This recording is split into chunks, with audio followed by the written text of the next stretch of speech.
Hakim Mahkamah Konstitusi terpilih Soehartojo bertekad mengembalikan kepercayaan publik kepada Mahkamah Konstitusi.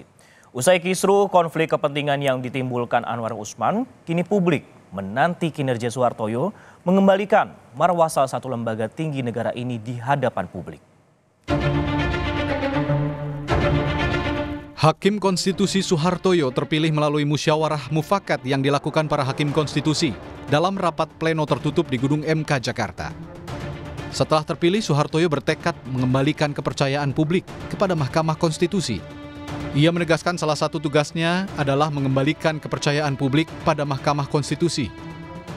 Mahkamah Konstitusi ini ada yang sesuatu yang harus kita bangkitkan kembali kepercayaan publik itu. Nah, berdasarkan pertimbangan itu tentunya kepada siapa lagi kalau kemudian permintaan itu kemudian tidak kami sanggupi. Jadi teman-teman semua yang harus pahami adalah jabatan ini bagi saya bukan saya yang minta. Bakal calon Presiden Koalisi Perubahan Anies Baswedan menyampaikan harapannya kepada Ketua MK terpilih. Anies berharap dengan kepemimpinan baru di bawah Soehartojo, MK bisa menjaga marwah sebagai salah satu lembaga tertinggi di Republik ini. Mudah-mudahan prosesnya berjalan dengan baik, dengan lancar. Kemudian hasilnya akan bisa menghadirkan kepemimpinan yang makin bisa menjaga marwah mahkamah salah satu yang tertinggi di Republik ini. Sementara bakal calon Presiden Ganjar Pranowo mengucapkan selamat kepada Soehartojo menjadi Ketua MK terpilih. Setali tiga uang dengan Anies, Ganjar berharap Soehartojo dapat mengemban amanah dan dapat mengembalikan marwah MK.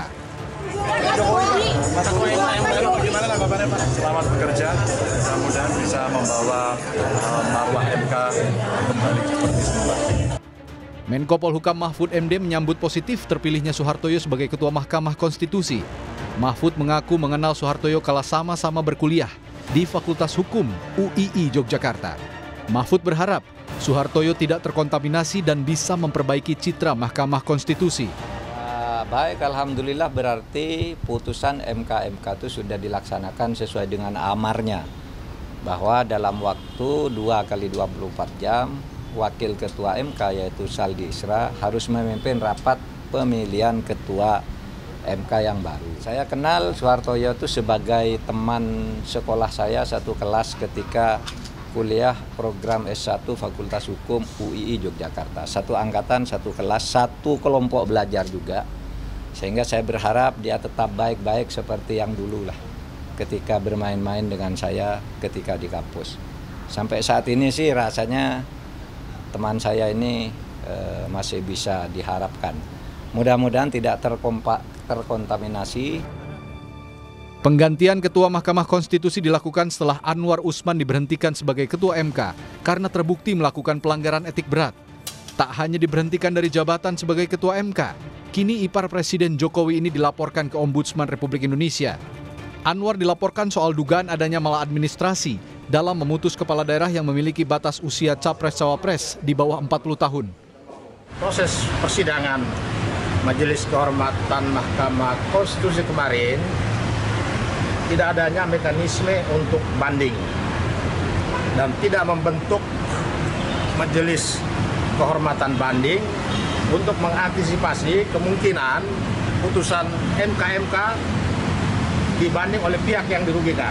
Karena tuntutan TPDI dan Perangkat Nusantara adalah memberhentikan tidak dengan hormat Anwar Usman dari kedudukannya sebagai Hakim Konstitusi dan Ketua Mahkamah Konstitusi.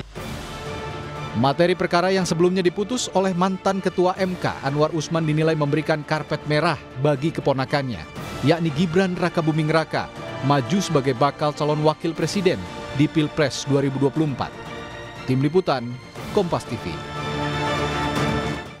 Jurnalis Kompas TV, Tifal Solesa sudah bersiap di Gedung Mahkamah Konstitusi. Selamat siang Tifal, setelah terpilih, kapan pelantikan Soehartojo ini?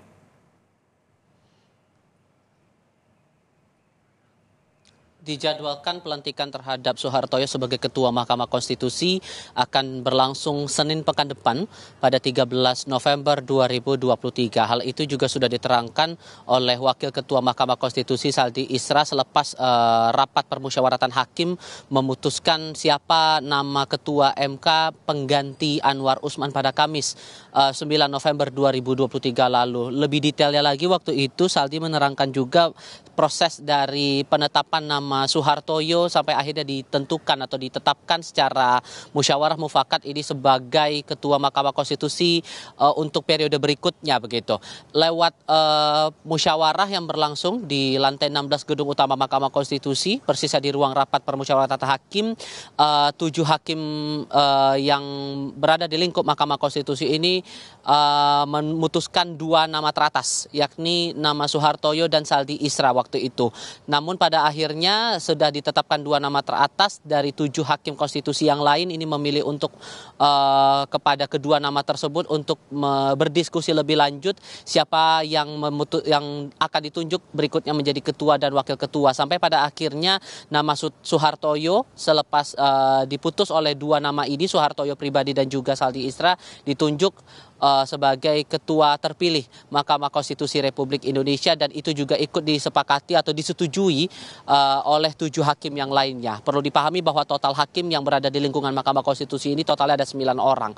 Nah, dari hasil aklamasi ini kemudian sudah ditetapkan begitu ya bahwa nama Soehartoyo ini menjadi ketua, namun secara sah, secara formal akan dilakukan lewat pelantikan yang bakal berlangsung pada tanggal 13 November 2023 mendatang. Sebetulnya ada beberapa PR yang menjadi tantangan bagi Mahkamah Konstitusi ke depan, terutama masalah perbaikan citra di tengah atau selepas dari keluarnya putusan atas gugatan judicial review Undang-Undang Pemilu nomor gugatan 90 tahun 2023 yang berhubungan langsung dengan syarat pendaftaran Capres-Cawapres untuk menjadi peserta pemilihan presiden begitu, yang kemudian ditengarai ini memiliki muatan konflik kepentingan. Saat itu kasus ditangani oleh ketua saat itu adalah Anwar Usman, yang kemudian Anwar Usman juga sudah dijatuhi sanksi kode etik berat berupa pemecatan dari statusnya sebagai ketua Mahkamah Konstitusi.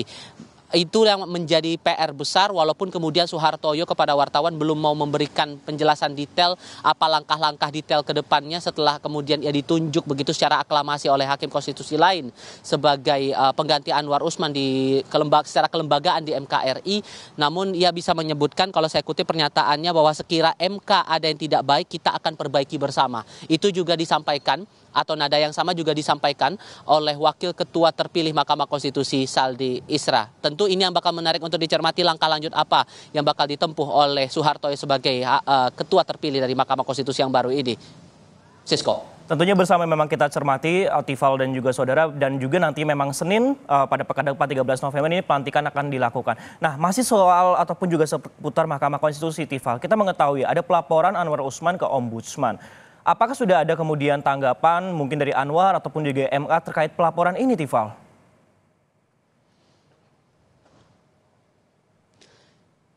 Saya sebetulnya masih menunggu keterangan resmi dari Anwar Usman selepas namanya dilaporkan ke pihak Ombudsman Republik Indonesia dengan dugaan maladministrasi atas putusan yang dikeluarkan terkait dengan syarat usia Capres-Cawapres. Waktu itu kalau kita ingat lagi putusannya yang dikeluarkan dikabulkan sebagian dengan tambahan alternatif norma begitu, bahwa kalaupun kemudian tidak sampai usia 40 tahun namun sudah berkedudukan sebagai kepala daerah atau pernah berstatus sebagai kepala daerah lewat hasil pemilihan umum atau kepala daerah, maka dia dipersilakan untuk menjadi peserta pemilihan presiden, entah itu Capres ataupun juga Cawapres. Namun yang perlu dicermati juga adalah kalau terakhir kali yang disampaikan kepada publik oleh Anwar Usman itu disampaikan pada 8 November tahun 2023. Saat itu lewat keterangan pers yang menyampaikan bahwa saat dituding bahwa ada konflik kepentingan atas keputusan yang dia keluarkan terkait dengan syarat usia Capres-Cawapres itu, ia menyatakan bahwa itu adalah fitnah, bahkan kalau mengutip pernyataannya itu sebagai fitnah yang paling keji. Dan ia menegaskan bahwa setiap putusan yang ia keluarkan itu sudah sesuai dengan hati nurani dan sudah sesuai dengan peraturan ataupun juga persyaratan atas undang-undang yang berlaku, terutama tentang undang-undang kekuasaan kehakiman begitu. Namun yang juga ditegaskan oleh Anwar Usman kala itu bahwa tidak ada bukti yang konkret menunjukkan bahwa dirinya memiliki konflik kepentingan. Bahkan dia menyangkut pautkan dengan beberapa putusan yang pernah dikeluarkan sejak MK ini berdiri sampai dengan saat ini usianya sudah 20 tahun. Dengan beberapa putusan yang sempat dikeluarkan beberapa tahun ke belakang begitu. Sehingga ia menegaskan beberapa kali bahwa tidak ada konflik kepentingan, semua keputusan berdasarkan dengan hati nurani. Itu satu hal berkaitan dengan posisi Anwar Usman yang dilaporkan ke Ombudsman Republik Indonesia. Satu hal terbaru yang perlu juga saya sampaikan saat ini, Sisko, bahwa tadi ada 2 aliansi masyarakat sipil yang melaporkan hasil keputusan Majelis Kehormatan Mahkamah Konstitusi dalam pekan ini ke pihak MK Republik Indonesia. Bahkan detailnya tadi disampaikan bahwa laporan terhadap Jimli Asyidiki terutama selaku Ketua Majelis Kehormatan MK ini disampaikan ke Dewan Etik MK oleh 2 aliansi masyarakat sipil. 2 aliansi masyarakat sipil ini berpandangan bahwa hasil keputusan ataupun juga hasil putusan pelanggaran etik yang sidangnya sudah berjalan dalam 2 pekan ke belakang ini tidak sesuai dengan prosedur yang seharusnya, bahkan ada pelanggaran etik juga yang dilakukan. Lembaga atau aliansi masyarakat sipil yang pertama yang menyampaikan laporan tadi dari Advokat Muda Pengawal Konstitusi yang menyampaikan laporan dugaan pelanggaran etik yang dilakukan Jimli bersama dengan 2 anggota Majelis Kehormatan MK lainnya, karena disebut tidak ada istilah keputusan pemberhentian sebagai Ketua Mahkamah Konstitusi saja yang termuat dalam PMK nomor 1 tahun 2023. Seharusnya kalau memang ternyata ada pelanggaran etik, menurut mereka seharusnya Majelis Kehormatan MK berani menjatuhkan putusan pemberhentian tidak dengan hormat. Apalagi dalam PMK tersebut hanya ada tertuang 3 sanksi, yakni sanksi teguran lisan, teguran tertulis, dan pemberhentian tidak dengan hormat. Itu dari satu lembaga. Sementara lembaga lainnya dari Pendekar Hukum Konstitusi atau PHK menilai ada pelanggaran etik juga yang dilakukan oleh Jimli Asyidiki di tengah proses sidang etik terhadap terhadap Anwar Usman dan kawan-kawan beberapa waktu ke belakang, terutama saat ia menyampaikan keterangan kepada wartawan soal bahwa 9 hakim konstitusi ini bersalah, dan itu disampaikan kepada media di tengah proses yang belum sampai pada tahap pembacaan putusan. Sehingga 2 aliansi masyarakat sipil ini kemudian melapor ke MK, spesifiknya kepada Dewan Etik MK untuk bisa ditindaklanjuti lebih jauh. Sisko. Baik, kita akan nunggu bagaimana perkembangannya karena ini buntut panjang dari pencopotan dari Ketua MK yaitu Anwar Usman menyebabkan juga ada sejumlah pelaporan khususnya ke Majelis Kehormatan MK atau MKMK. Terima kasih Tifal atas laporan Anda.